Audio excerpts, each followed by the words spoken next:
STA TV Media Syiar Islam. Bismillahirrahmanirrahim. Assalamualaikum warahmatullahi wabarakatuh.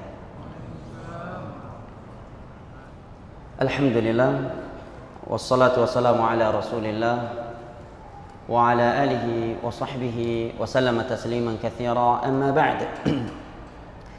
Puji dan syukur senantiasa kita panjatkan kehadirat Allah Jalla wa Ala yang telah berfirman, wa in ta'uddu ni'matallahi la tuhsuha innal insana lazalumun kafar. Dan kalaulah kalian ingin menghitung-hitung akan nikmat Allah atas kalian, la tuhsuha, niscaya kalian tidak akan mampu menghitungnya. Innal insana lazalumun kafar, sesungguhnya manusia itu pelaku kezaliman dan kekufuran. Alhamdulillah, dengan berkat nikmat kesehatan dan kesempatan setelah hidayah taufik dari Allah Jalla wa Ala, sehingga pada malam yang berbahagia ini kita dapat berkumpul dan bertemu kembali di rumah Allah yang mulia ini pada kajian tafsir Al-Quranil Azim karya Al-Imam Ibnu Katsir rahimahullahu ta'ala. Maka kita mohon kepada Allah, sebagaimana Allah telah mengumpulkan kita saat ini di rumahnya yang mulia ini, agar kembali mengumpulkan kita di dalam syurga firdausnya di hari kiamat kelak. Amin ya rabbal alamin. Jamaah, ibu bapak, saudara dan saudari yang ulun tuan cintai dan hormati, rahimani wa rahimakumullah. Sebelum kita melanjutkan kajian tafsir kita, sebagian jamaah ada yang meminta untuk menyebutkan beberapa hal yang berkaitan dengan safari dakwah ke Palu kemarin, menjenguk saudara-saudara kita yang sedang dilanda musibah gempa dan tsunami, agar menjadi pelajaran dan hikmah buat kita semua. Ya.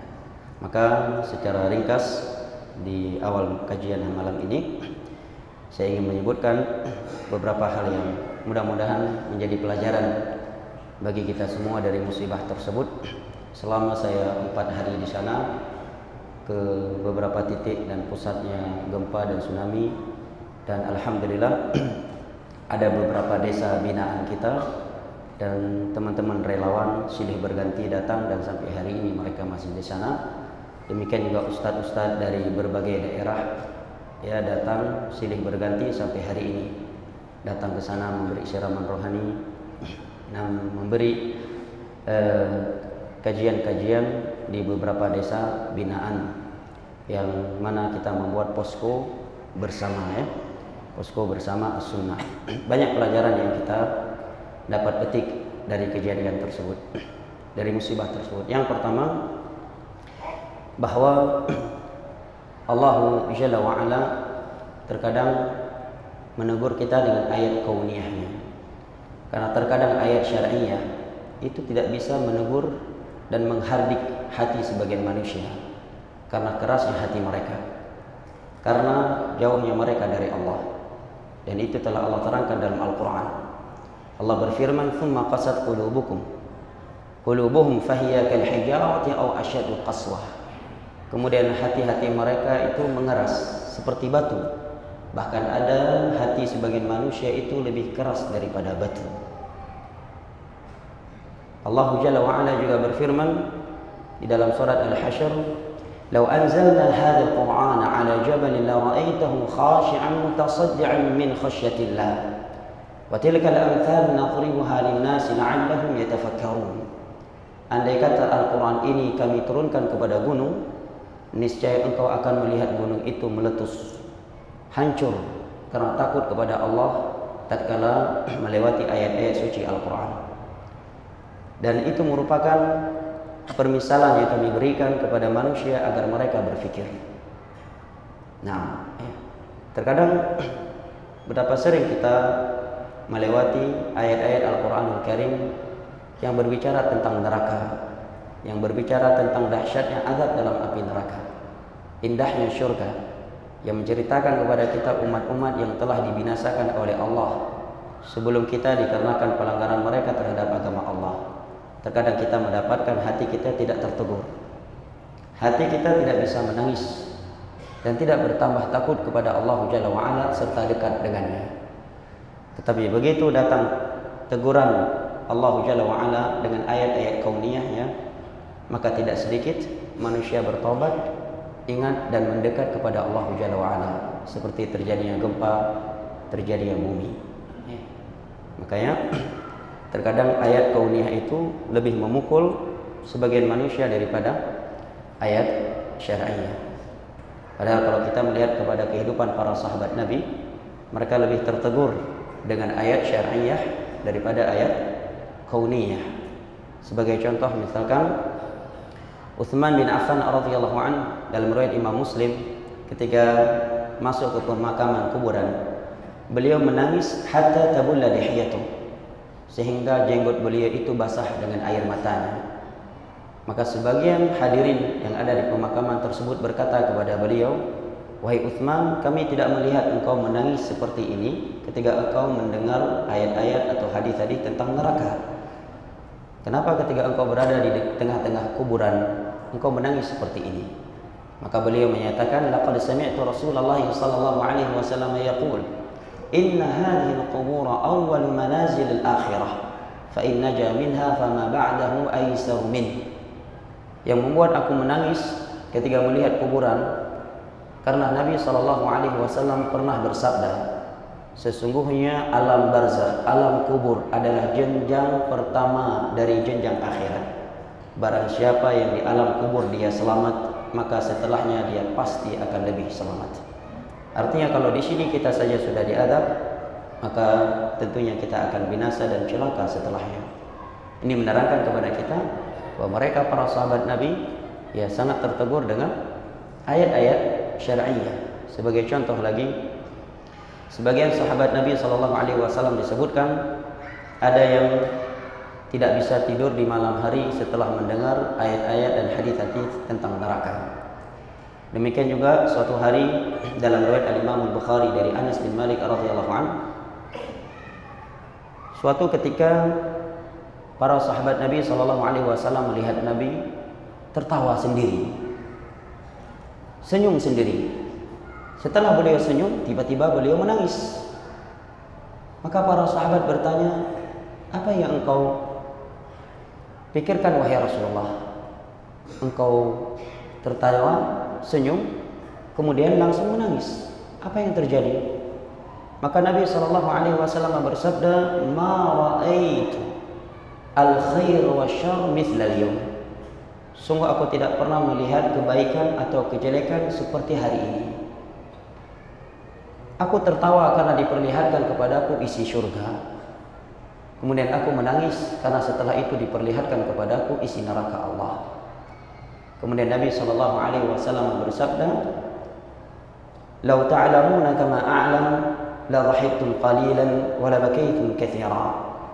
Andai kata kalian mengetahui surga Allah dan nerakanya, azab di alam kubur dan nikmatnya, kengerian padang mahsyar, hari kiamat sebagaimana aku mengetahuinya, niscaya kalian sedikit tertawa di dunia ini dan banyak menangis. Mendengar sabda Nabi SAW tersebut, maka kata Anas bin Malik radhiyallahu an, semua para sahabat menangis, walahum khanin, fa'akhadhu thiyabahum. Mereka mengusap air mata mereka dengan baju-baju mereka, walahum khanin. Mereka menangis terhisap-hisap dengan suara yang keras yang terdengar oleh orang lain. Ini menerangkan kepada kita bahwa mereka para sahabat Nabi lebih mudah tertegur dengan ayat syar'iyah daripada ayat kauniyah. Itu dikarenakan keimanan mereka yang sangat tinggi dan hati mereka yang masih sangat lembut dan sangat sehat. Dan itu ciri khas orang mukmin sejati. Allah berfirman di dalam surat Al-Anfal, "Innamal mu'minuna alladzina idza dzukirallahu wajilat qulubuhum wa idza tuliyat 'alaihim ayatuhu zadatuhum imanan wa 'ala rabbihim yatawakkalun." Merupakan ciri khas seorang mukmin sejati adalah ketika dia ditegur, diingatkan kepada Allah, dia langsung takut. Ketika dibacakan kepadanya ayat-ayat Allah, langsung bertambah imannya. Dan mereka adalah orang-orang yang memurnikan ketergantungan hati mereka hanya kepada Allah. Kita dari semenjak lahir mendengar Al-Quran. Bahkan hampir setiap hari kita mendengar Al-Quran. Tetapi hati kita tidak tertegur sebagaimana hati kita tertegur tatkala Allah menegur kita dengan ayat-ayat kauniyahnya. Terjadinya gempa, ya terjadi ya tsunami, meledaknya pesawat yang kita tumpangi, ya atau matinya mesin pesawat yang kita tumpangi, kemudian setelah itu masih selamat, insiden lalu lintas dan seterusnya. Ini salah satu hikmah dari yang saya bisa ambil dari safar tersebut. Hikmah yang berikutnya, bahwa Allah Jalla wa'ala menampakkan kekuasaannya dan menyadarkan hamba-hambanya yang sombong agar mereka sadar bahwa mereka lemah dengan terjadinya ayat-ayat kauniyah tersebut. Sebagai contoh, terjadinya gempa, bangunan-bangunan yang didirikan berpuluh-puluh tahun Allah ambil dalam kejadian musibah Palu tersebut hanya dalam waktu 49 detik kurang lebih. 49 detik, tidak sampai 1 menit. Sebagian daerah itu diblender oleh Allah tanahnya, diblender oleh Allah. Dan saya melewati tempat-tempat yang di situ dilakukan ritual kesyirikan laut, dan di situ ada prostitusi, dan satu daerah yang di situ legal, gay legal di situ. Itu rata semuanya, nggak ada yang tersisa. Tempat-tempat tersebut ada backingnya, ada backing dari oknum-oknum tertentu. Begitu tsunami datang, tsunami nggak kenal backing, ya, tsunami nggak kenal backing. Apapun pangkat dia, walaupun dia punya mobil tank sekalipun, tsunami datang, deking tepupa kepada Allah. Ha, deking ana umpat dan korak. Makanya miangan Allah ana apa dapat hira tu. Deking itu pupa dia tsunami, getanam oleh Allah yang tanam. Ha? Bedakan yang melakukan maksiat, yang menjaganya pun ditanam oleh Allah. Yang mana manusia takut sama dia, nggak ada yang berani mengganggu tempat maksiat tersebut. Mungkin tokoh-tokoh masyarakat hanya bisa ngelus-ngelus dada, ya, cuma bisa ngelus-ngelus dada, nggak bisa buat apa-apa, nggak berani menegur, nggak berani menutupnya, nggak berani mengingkarinya, karena ada backing. Begitu tsunami datang, hoi pelung backing. Hah? Anak pak berapa? Mutanum yang tanam. Getanam oleh Allah. Apakah dia sipil ataukah militer? Orang kaya atau orang miskin? Pejabat atau rakyat jelata? Getanam mandung oleh Allah. Kematian tidak pandang bulu. Dengan adanya ayat kauniyah ini, kita menjadi sadar kita ini lemah. Bahkan beberapa tempat yang saya langsung melihat, yang antum lihat selama ini di video, sebuah daerah yang disebut tanahnya seperti di blender, itu memang ada. Itu tanahnya seperti di blender, dan rumah-rumah masuk ke dalam, kemudian tanah dari tempat lain berpindah ke situ. Beberapa sawah yang ada di pinggir gunung itu pindah ke situ, padi yang ada masih hidup. Padahal tanahnya seperti tanah timbunan yang baru ditimbun, tapi ada padinya, masih hidup padinya. Di bawah tanah itu rumah, mayat, bangunan-bangunan. Ada beberapa desa ditenggelamkan oleh Allah ke dalam tanah, kemudian Allah tutup dengan kebun, dari tempat lain berpindah ke situ, dan di atasnya ada pohon-pohon kelapa, dan pohon kelapanya masih hidup. Secara akal tidak masuk akal. Bagaimana pohon-pohon di tempat lain berpindah ke situ dalam keadaan masih tegak, tidak tumbang, dan masih hidup. Tetapi tidak ada yang mustahil bagi Allah. Innama amruhu idza arada li syai'in an yaqula lahu kun fayakun. Dan di tempat tersebut, di beberapa tempat, saya tidak ingin menyebutkan nama tempatnya, diceritakan langsung oleh penduduk daerah ke saya. Ini Ustaz, tempat ini sebelumnya seperti Texas. Semua ada, gay ada di situ, judi ada, prostitusi ada. Tidak ada yang bisa buat apa-apa. Deking tanam oleh Allah. Baking tanam. Mutung Quran nomor 4 baking. Kalau Allah Subhanahu wa taala telah menegurnya dengan ayat kauniyahnya, baru semua sadar kita itu lemah. Kita lemah. Bayangkan tanah yang saya sebelumnya mendengar seperti agar-agar, memang saya rasakan begitu kita injak memang seperti agar-agar. Di sebagian masyarakat dia nggak punya rumah, tiba-tiba di tanah dia udah ada rumah orang lain pindah ke tanahnya. Itu gimana kalau yang pemilik rumah ingin mengusut rumah dia, sertifikat tanah punya orang lain. Hah? Gimana itu secara hukum? Rumah punya dia, emang utuh masih rumahnya, rumah dia, tapi sudah di tanah orang lain. Gimana dia mau ngambilnya? Sertifikat tanah punya orang, rumah dia. Allah Maha Kuasa. Allah Maha Kuasa. Bangunan yang didirikan bertahun-tahun Allah ambil hanya dalam waktu 49 detik. Tidak sampai 1 menit. Masuk semuanya. Pelajaran yang ketiga yang dapat saya ambil dari safari dakwah ke Palu selama 4 hari, bahwa benarnya apa yang disabdakan oleh Nabi SAW di dalam hadis yang diriwayatkan oleh Imam Tirmidzi dari Abdullah bin Abbas radhiyallahu anhuma, di mana Nabi SAW bersabda, "Ihfazillah yahfazka." Jagalah Allah, niscaya Allah akan menjagamu. Maksud menjaga Allah, kata para ulama, adalah mengamalkan agamanya, perintah-perintahnya, dan meninggalkan larangannya. Karena zat Allah tidak butuh untuk dijaga. Innallaha balighun ala amri, innallaha ala kulli syai'in qadir. Wanita-wanita yang berjilbab, bahkan yang menggunakan cadar, mayatnya ditemukan dalam keadaan masih bercadar. Secara akal sehat tidak mungkin. Kena tsunami, ditimpa runtuhan bangunannya, cadar nggak lepas dari wajahnya, jilbab tidak lepas dari wajahnya. Ihfazillah yahfazka. Jagalah Allah, niscaya Allah akan menjagamu. Makanya sebagian ulama dahulu menyatakan, di antaranya Imam As-Sa'di dalam kitab tafsir beliau Taisir Karimur Rahman, beliau menyatakan, "Man kana 'ala syai'in i'tada 'alaihi, wa man i'tada 'ala syai'in mata 'alaihi, wa man mata 'ala syai'in bu'itha 'alaihi." Barang siapa yang sering melakukan sesuatu, dia akan terbiasa dengan sesuatu itu. Jika dia terbiasa dengan sesuatu itu, maka dia akan mati di atas kebiasaannya. Dan barang siapa yang mati di atas suatu kondisi, maka dia akan dibangkitkan dengan kondisi itu. Mati dalam diskotik di hari kiamat dibangkitkan oleh Allah. Allah perlihatkan dia mati dalam diskotik.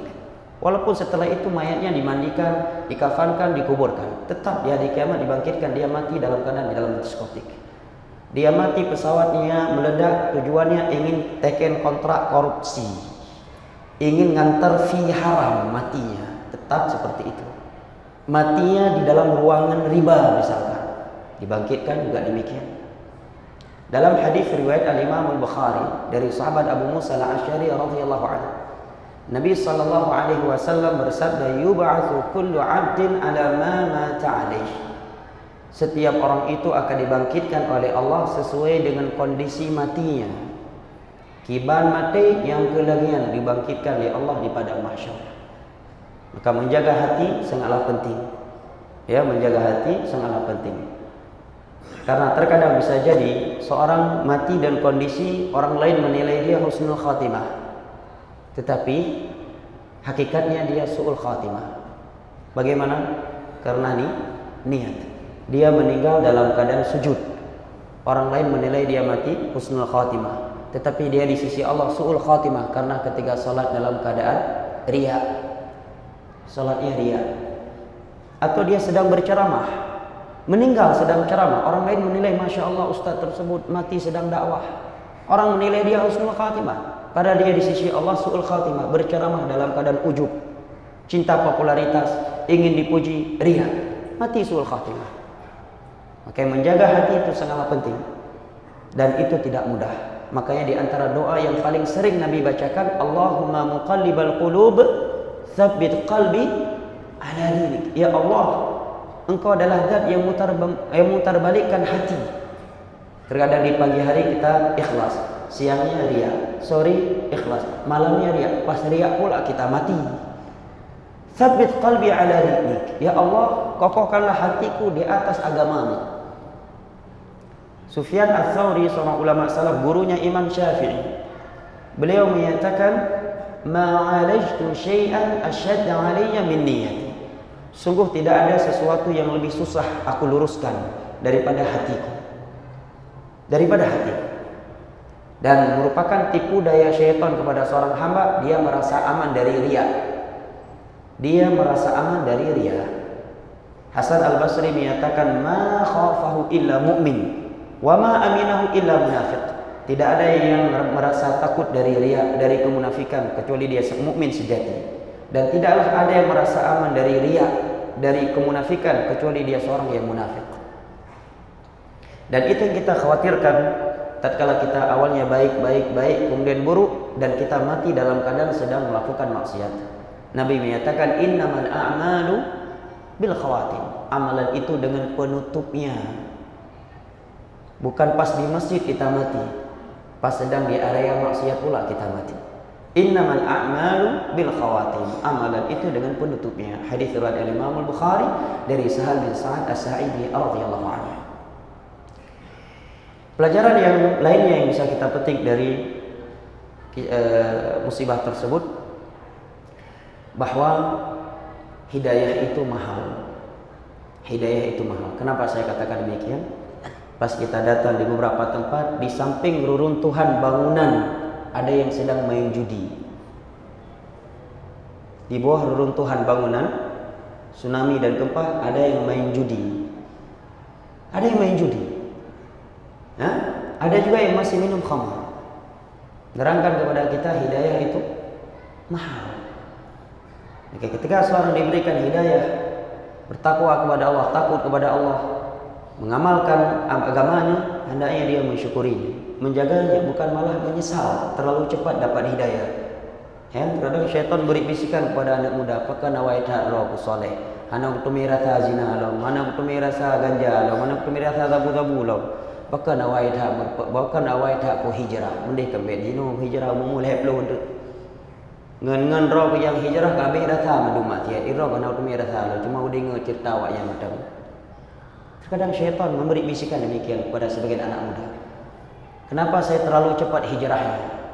Sedangkan sebagian teman-teman yang hijrah, mereka sudah pernah berzina sebelumnya, minum khamar ke diskotik, dugem dan seterusnya. Saya belum merasakan itu sudah hijrah. Mestinya kan udah merasakan itu dulu baru hijrah. La haula wala quwata illa billah. Mestinya dia bersyukur lebih duluan melakukan kebaikan. Dan hati itu memang di tangan Allah Jalla wa'ala. Bayangkan di bawah reruntuhan itu ada yang main judi. Dan begitu pula pas kita apa jauh, betapa banyak orang setelah tsunami bukan semakin dekat dengan Allah, semakin jauh dari Allah. Azan maghrib dikumandangkan, masih ada yang sedang main bola.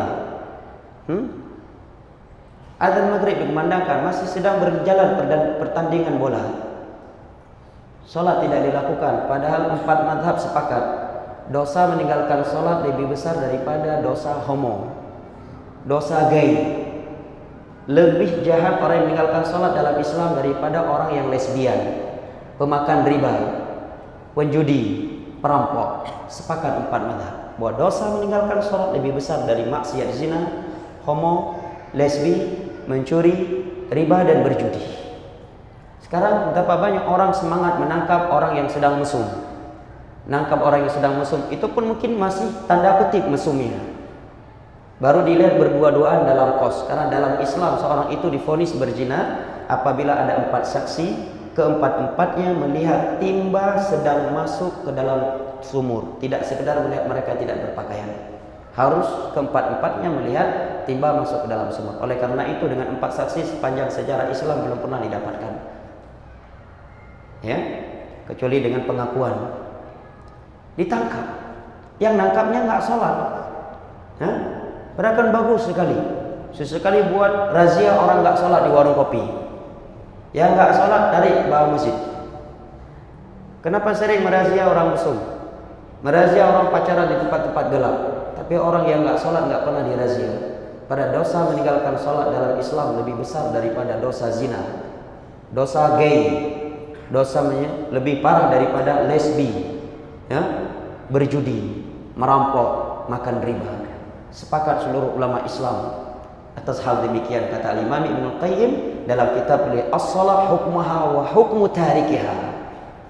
Kemudian beliau sebutkan ayat-ayat Al-Quran, hadis-hadis Nabi dan ucapan ulama salaf di awal kitab tersebut.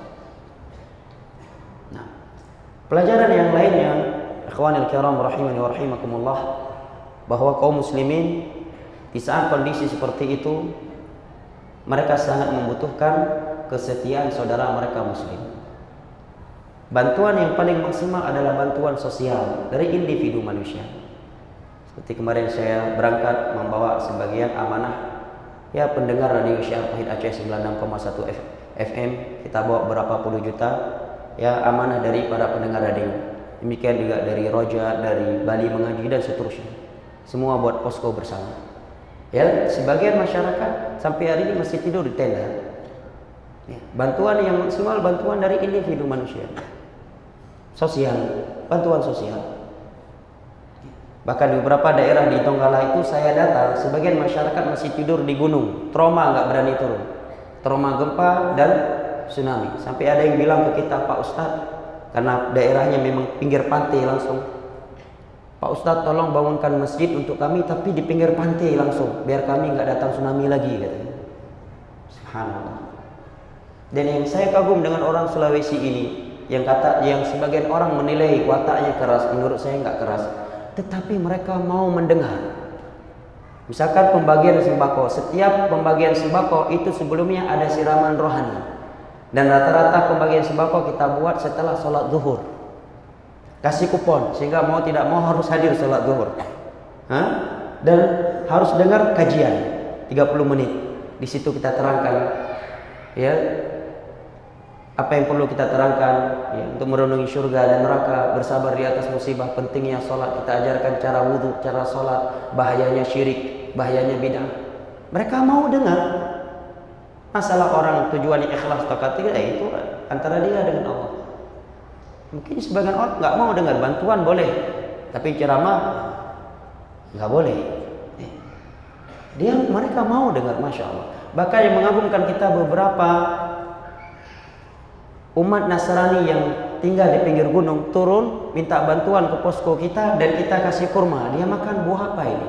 Kurma kami seumur hidup baru kali ini makan kurma. Hai Nasrani, banyak itu beliau kurma man.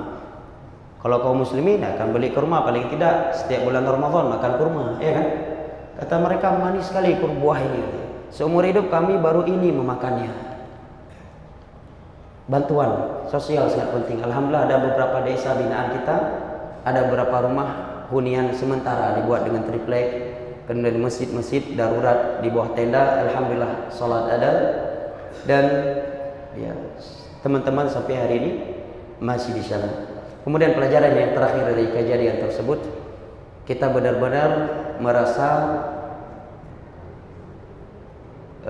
teguran Allah Jalla wa'ala di dalam surat Al-Hadid ayat ke-16. Ketika kita melihat kejadian seperti itu, kemudian kita melewatinya, kita benar-benar merasa pedasnya ayat Allah dalam surat Al-Hadid ayat ke-16, di mana Allah berfirman, Alam ya'ni lil ladzina amanu an takhsha qulubuhum li dzikrillahi wa ma nazala minal haqq wa la yakunu kal ladzina utul kitaba min qablu fatala 'alaihimul amadu faqasat qulubuhum wa katsirun minhum fasiqun.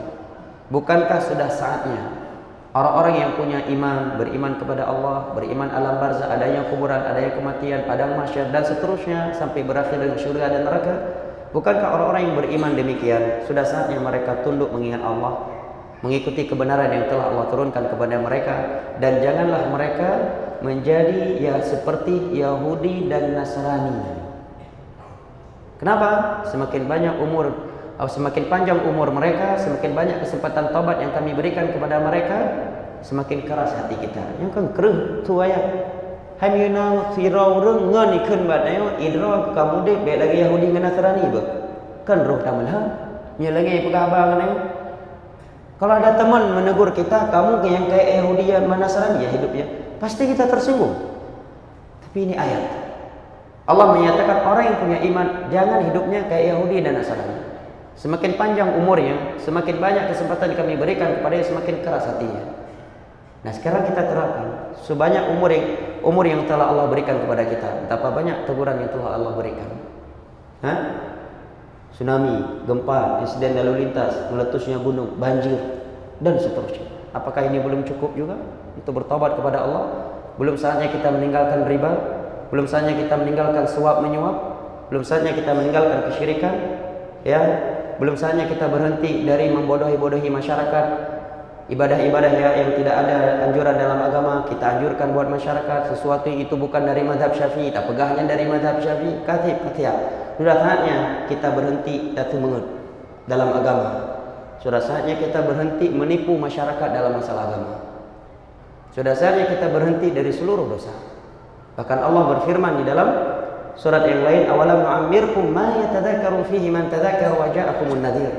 Bukankah sudah cukup umur yang kami berikan kepada kalian sebagai peringatan dan telah datang kepada kalian peringatan. Kemudian yang berikutnya dan ini yang terakhir, ketika kita melewati kejadian-kejadian itu, kita merasa diri kita ini adalah munafik. Ketika sedang berada di area itu, kita takutnya luar biasa, ingat sama Allah. Menanti ketika dalam pesawat goncang karena cuaca yang tidak baik, semua ingat Allah. Preman-preman payahmu yang pesawat. Padahal naik pesawat tujuannya maksiat. Sebelum naik pesawat cukup preman urun. Itu mudah mengancam orang, intimidasi orang, decking tempat-tempat maksiat. Begitu dalam pesawat, jenderal pun nangis. Rambo ada dalam pesawat, nangis juga dia. Semua istighfar. Urun enggak kun la ilaha illallah dalam pesawat. Begitu turun dari pesawat lupa sama Allah. Nah, kalau kita baca Al-Quran, di sana akan kita dapatkan sebuah ayat bunyinya, wa idza ghasyiyahum maujun kadzullali da'u Allah mukhlishina lahuddin falamma najahum ilal barri idza hum yusyrikun. Kaum musyrikin Abu Jahal CS ketika berada di tengah-tengah laut diterjang oleh ombak, mereka semuanya berdoa kepada Allah dengan khusyuk. Semua berdoa khusyuk kepada Allah. Begitu selamat kembali membangkang kepada Allah.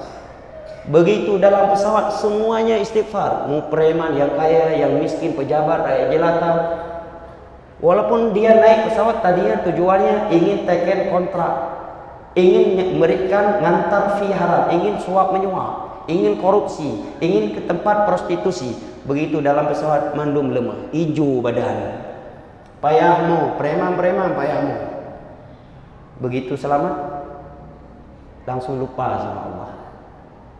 Langsung lupa kepada Allah. Padahal bisa jadi dia mati ketika ngantri ambil bagasi, bukan ketika di atas pesawat. Di atas pesawat sekian kali goncang pesawatnya dia nggak mati. Begitu turun udah aman, udah lupa sama Allah, sedang ngantri ambil bagasi di airport, di situ pula dia mati. Di saat dia sedang lupa sama Allah. Innamal a'malu bil khawatim. Amalan itu dengan penutupnya. Makanya Nabi menyatakan ittaqillaha haitsuma kunta. Tetaplah kamu takut kepada Allah dimanapun kamu berada. Ainama takunu yudrikumul maut walau kuntum fi burujim musyayyadah. Dimanapun kalian berada, kematian itu akan mendapati kamu walaupun kamu sedang bersembunyi di belakang benteng-benteng yang sangat kokoh. Ini yang ingin saya sebutkan beberapa hal karena atas permintaan beberapa pengurus. Karena waktu yang singkat, maka saya persilahkan jika jamaah ada ingin diskusi atau yang lain. Sebelumnya di sini ada pertanyaan minggu lalu yang belum terjawab. Ustadz, ana sholat tahajud di jam 3 malam. Dan setelah sholat ana tidur lagi. Dan terkadang ana tinggal sholat sunnah fajar dan subuh. Kadang sering masbuk. Bagaimanakah hukumnya Ustadz? Perlu diketahui, tidur sebelum sholat subuh setelah melakukan sholat malam, itulah yang disebut oleh Nabi sholat malam yang paling afdal. Di dalam hadis yang diriwayatkan oleh Imam Muslim dari sahabat Abdullah bin Amr bin As radhiyallahu anhuma, Nabi bersabda, afdhalus shalah salatu Daud. Kana yanamu thuluthahu wa yaqumu thuluthahu wa yanamu thuluthahu. Bahwa salat yang paling afdal adalah salat Nabi Daud. Beliau tidur di sepertiga malam awal, kemudian beliau salat di sepertiga akhir malam, kemudian setelah itu beliau tidur kembali. Dan demikian pula sunnah Nabi, beliau salat di sepertiga akhir malam. Setelah selesai salat sebelum witir, beliau membangunkan istri-istrinya. Setelah itu beliau witir, setelah itu beliau berbaring di atas lambung kanannya. Begitu adzan dikumandangkan, maka beliau bangun salat 2 rakaat, atau beliau tidur sebelumnya, kemudian beliau salat 2 rakaat antara adzan dan iqamah sambil berbaring di atas lambung kanannya. Kayak ini yang baik. Kemudian apakah salat malam itu, salat tahajud itu disyaratkan harus tidur terlebih dahulu? Kalau dikatakan harus maka tidak, yang rajih. Karena Allah berfirman, ya ayyuhal muzammil qumil laila illa qalila nisfahu aw inqus minhu qalila aw zid 'alaihi wa rattilil qur'ana tartila. Satu. Kedua, Nabi SAW mewasiatkan dua sahabatnya yang mulia, Abu Hurairah, Abu Dzar Al-Ghifari radhiyallahu anhuma, dalam riwayat Imam Bukhari dan Muslim, agar mereka salat witir, salat malam sebelum tidur. Kenapa? Karena Abu Hurairah beliau suka begadang di awal malam. Begadang kenapa? Bukan karena nonton MotoGP atau bola di televisi. Ya, kan karena mentipek bawa rumpupi sampai pukul 12 malam. Tetapi karena beliau menghafal kembali hadis-hadis Nabi yang beliau kumpulkan di siang hari. Maka Nabi mengingatkan agar kamu salat malam sebelum tidur, karena khawatir nantinya kamu nggak bisa bangun daripada hana nurpa sama sekali. Nah, ini menunjukkan boleh.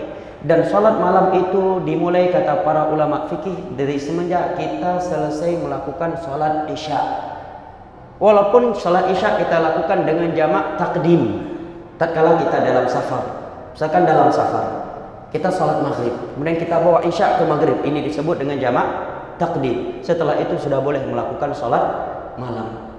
Namun melakukan salat malam di sepertiga akhir malam itu lebih afdal, dan itu ciri khas ahli syurga. Allah berfirman, tatajafa junubuhum 'anil madaji' yad'una rabbahum khaufan wa tama'an wa mimma razaqnahum yunfiqun. Dalam surat Az-Zariyat Allah berfirman, wa bil asharihum yastaghfirun. Di waktu-waktu sahur, itu seperti akhir malam, mereka senantiasa beristighfar. Di sini saya ingatkan sebagian kaum wanita, ketika mereka sedang datang bulan, benar-benar nggak bangun sampai subuh. Mereka melewati waktu yang sangat afdal. Mestinya bangun di sepertiga akhir malam, walaupun tidak bisa sholat, dia bisa beristighfar, dia bisa berdoa di sepertiga akhir malam. Wabil asharihum yastaghfirun. Di waktu-waktu sahur mereka beristighfar. Sebagian wanita ketika datang bulan memang sama sekali nggak bangun di sepertiga akhir malam. Dia tidak bangun di sepertiga akhir malam kecuali dalam keadaan dia suci. Nah, ini sia-sia melewati waktu yang begitu mustajab.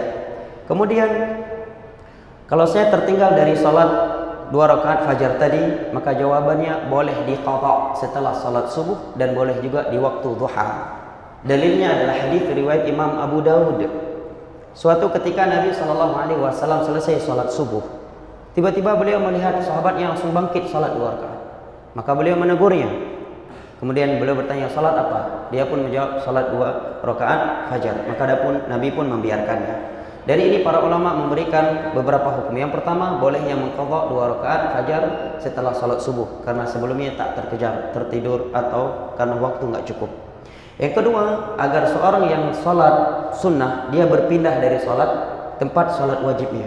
Makanya Nabi menegur sahabat ini ketika dia ingin melakukan salat sunnah di tempat salat wajib. Tetapi di sini ada sebagian orang melakukan sebuah kekeliruan demi kebaikan itu. Bagaimana itu? Di belakangnya udah ada orang yang sholat, dia mau bangkit sholat sunnah, maka dia bergantian sama kawan di sampingnya. Akhirnya menyebabkan mereka melewati orang sholat. Melewati orang sholat hukumnya haram, sedangkan sholat sunnah bukan di tempat sholat wajib itu hukumnya sunnah. Jangan sampai gara-gara sunnah kita melakukan hal yang haram. Karena orang tadi sholat di belakang kita, berarti kita kan sebagai sutrahnya. Kemudian kita bergantian sama kawan kita balik, dia berdiri di tempat kita. Otomatis kawan ini udah melewati dia, atau kita yang akan melewati dia sedang sholat. Ini seringkali dilakukan oleh sebagian jamaah sholat. Baik ya. Demikian juga sholat ba'diyah yang lainnya, qabliyah. Dalam riwayat Imam Abu Dawud dari Ummu Salamah radhiyallahu anha, Nabi pernah melakukan 2 rakaat ba'diyah zuhur setelah sholat asar, karena disibukkan dengan tamu pada zuhur. Adapun hadis Nabi yang berbunyi la salata ba'da subhi hatta tatlu'a syamsu wa la salata ba'da al-'asri hatta taghruba syamsu, hadis riwayat Bukhari Muslim dari Abdullah bin Umar radhiyallahu anhuma, tidak ada salat setelah salat subuh sampai terbit matahari, dan tidak ada salat setelah salat asar sampai terbenam matahari. Maka yang dimaksud dengannya adalah salat sunnah mutlak, bukan salat sunnah dikarenakan sebab. Nah, kemudian di sini pertanyaan, apa hukumnya saya masbuk? Ya, andai kata dia mendapatkan 1 rakaat, maka dia mendapatkan jamaah, karena Nabi SAW menyatakan man adraka raka'atan faqad adraka shalah. Orang yang mendapatkan 1 rakaat, dia telah mendapatkan salat. Ini pada salat Jumat. Dan rakaat dihitung dengan mendapatkan rukuk dengan imam.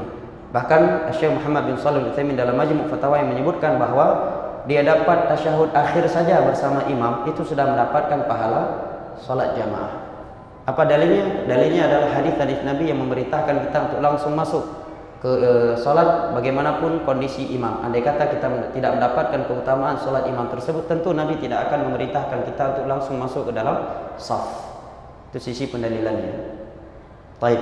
Apakah tercela orang masbuk apabila itu bukan kebiasaan dia? Itu tidaklah tercela, tetapi itu perbuatan yang hendaknya ditinggalkan. Umar bin Khattab tertinggal dari solat jamaah asar, beliau menangis gara-gara kebun kurma beliau. Kemudian kebun kurma beliau sedekahkan. Gara-gara kah lung tinggal sembahyang jamaah asar, disedekahkan oleh Sayyidina Umar radhiyallahu anhu. Karena sebagian orang memang ada yang menjadi konsumen tetap untuk masbuk. Allahu musta'an. Tapi miugeui le urang yang pasang tender setengah jam sebelum dipanggil sama bapak langsung datang. Tetapi begitu Allah panggil tasyahud akhir dia datang. Allahu musta'an. Subhanakallahumma wa bihamdik asyhadu an la ilaha illa anta astaghfiruka wa atubu ilaik. Wa sallallahu ala nabiyyina Muhammad wa ala alihi wa sahbihi wa sallam wa akhiru da'wana alhamdulillahi rabbil alamin. Wassalamu alaikum warahmatullahi wabarakatuh.